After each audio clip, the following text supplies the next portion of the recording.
মিথ্যা ধরার গোপন শিল্প। আজ আমরা জানতে যাচ্ছি আচার্য চাণক্যের অমূল্য নীতি। কেউ আপনার সামনে মিথ্যা বলে চলে যেতে পারবে না। আচার্য চাণক্য বলতেন, মিথ্যা কেবল সেই বলে যে সত্য জানে, কারণ মিথ্যা বলা ব্যক্তি সত্যকে আড়াল করতে গিয়ে সর্বদা ভিতরে ভিতরে সচেতন থাকে। মিথ্যা ধরা একটি অসাধারণ শিল্প, যা আমাদের জীবনকে ভুল পথে যাওয়া থেকে রক্ষা করে। মিথ্যা ধরার প্রথম শিক্ষা। একদিন চন্দ্রগুপ্ত যখন চাণক্যের সামনে এলেন, তার মুখে ছিল এক অদ্ভুত অস্থিরতা। চাণক্য তাকে জিজ্ঞাসা করলেন, চন্দ্রগুপ্ত, আজ তোমাকে অন্যরকম লাগছে কেন? চন্দ্রগুপ্ত হেসে উত্তর দিলেন, কিছু না গুরুদেব, যুদ্ধের প্রস্তুতিতে ব্যস্ত ছিলাম। চাণক্য লক্ষ্য করলেন চন্দ্রগুপ্তের হাসিটা ছিল কৃত্রিম এবং তার গলার স্বরে সামান্য কম্পন ছিল। তিনি মুহূর্তেই বুঝে ফেলেন, চন্দ্রগুপ্ত কিছু লুকোচ্ছ। চাণক্য শান্ত কিন্তু দৃঢ় স্বরে বললেন, চন্দ্রগুপ্ত, তুমি গত রাতে এক গুপ্ত বৈঠক করেছো এবং একটা বিশেষ পরিকল্পনা আমার কাছ থেকে গোপন করছো। আমি কি ঠিক বলছি? চন্দ্রগুপ্ত স্তম্ভিত হয়ে গেলেন। তিনি অবাক হয়ে জিজ্ঞাসা করলেন, গুরুদেব, আমি তো খুব আত্মবিশ্বাসের সাথে মিথ্যা বলছিলাম, আপনি এত সহজে কিভাবে ধরলেন? চাণক্য হেসে বলেন, মিথ্যা ধরা কোনো জাদু নয়, বরং এটি একটি শিল্প, যা গভীর পর্যবেক্ষণ, ধৈর্য এবং বুদ্ধির সমন্বয়ে আসে। মিথ্যার পরিণাম বোঝাতে চাণক্য একটি গল্প শোনালেন। একটি শান্ত গ্রামে ধর্মদত্ত নামে এক ঘি ব্যবসায়ী ছিল।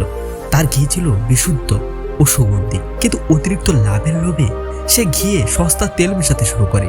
প্রথম দিকে কেউ ধরতে পারেনি, তার লাভও বাড়লো, কিন্তু সত্য কখনো চাপা থাকে না। একদিন এই গ্রামে এক ভ্রমণকারী সাধু এসে ঘি পরীক্ষা করে বুঝতে পারলো এতে ভেজাল আছে। তিনি মন্দিরের প্রাঙ্গণে সবার সামনে সেই ঘি দিয়ে প্রদীপ জ্বালালেন। দেখা গেল প্রদীপ থেকে কালো ধোঁয়া আর দুর্গন্ধ বের হচ্ছে। ধর্মদত্তের মিথ্যা ধরা পড়ল। সাধু তাকে বোঝালেন, অসৎ উপায়ে অর্জিত ধন কখনো সুখ দেয় না, একবার বিশ্বাস ভেঙে গেলে তা আর জোড়া লাগে না।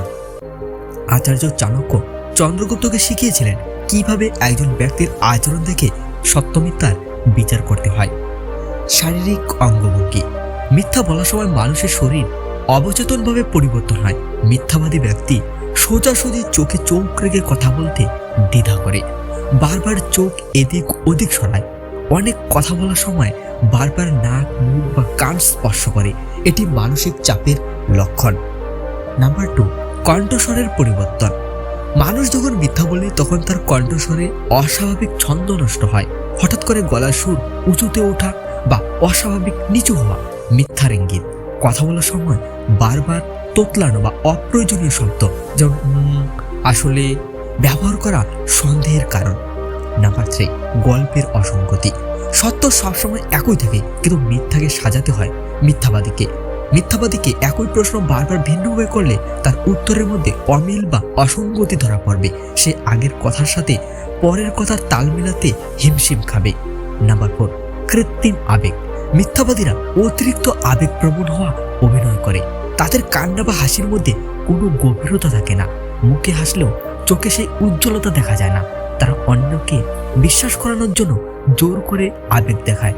নাম্বার 5, সময়ের চাপ তৈরি করা। কেউ মিথ্যা বলছে বলে মনে হলে তাকে হঠাৎ করেই কঠিন প্রশ্ন করুন এবং দ্রুত উত্তর চান। মিথ্যাবাদী উত্তর তৈরি করার জন্য কিছুটা সময় নিতে চায়। যদি সে উত্তর দিতে গিয়ে বারবার থেমে যায় বা আকাশ পাতাল ভাবতে থাকে, তবে বুঝবেন ডাল মে কুছ কালা হ্যায়। নাম্বার 6, অতিরিক্ত তথ্যের উপস্থাপন। মিথ্যাবাদীরা তাদের কথাকে বিশ্বাসযোগ্য করতে মূল প্রশ্নের উত্তরের চেয়ে আজেবাজে অপ্রয়োজনীয় তথ্য বেশি দেয়। গল্পের ডালপালা বাড়িয়ে তারা মূল সত্য থেকে মনোযোগ সরিয়ে নিতে চায়। নাম্বার 7, নিজের ষষ্ঠ ইন্দ্রিয় বা অন্তরাত্মার উপর বিশ্বাস। অনেক সময় আমাদের ভিতর থেকে একটি সংকেত আসে যে সামনের মানুষটির কথা ঠিক মনে হচ্ছে না। অবচেতন মন ব্যক্তির মুখভঙ্গি ও গলার সুর বিশ্লেষণ করে এই সংকেত দেয়। এই অনুভূতিকে অপেক্ষা করবেন না। আচার্য চাণক্য চন্দ্রগুপ্তকে শিখিয়েছিলেন যে রাজকাজ হোক বা ব্যক্তিগত জীবন, সব জায়গায় সচেতনতা জরুরি। মিথ্যা ধরার এই শিল্প মানুষকে প্রতারণা থেকে বাঁচায় এবং সত্যের পথে চলতে সাহায্য করে। মনে রাখবেন, সত্য একবার সামনে এলে মিথ্যার অন্ধকার নিমেষেই দূর হয়ে যায়। প্রিয় বন্ধুরা, আপনাদের যদি এই নীতিগুলো ভালো লেগে থাকে তবে অবশ্যই লাইক, কমেন্ট, সাবস্ক্রাইব করতে ভুলবেন না কিন্তু।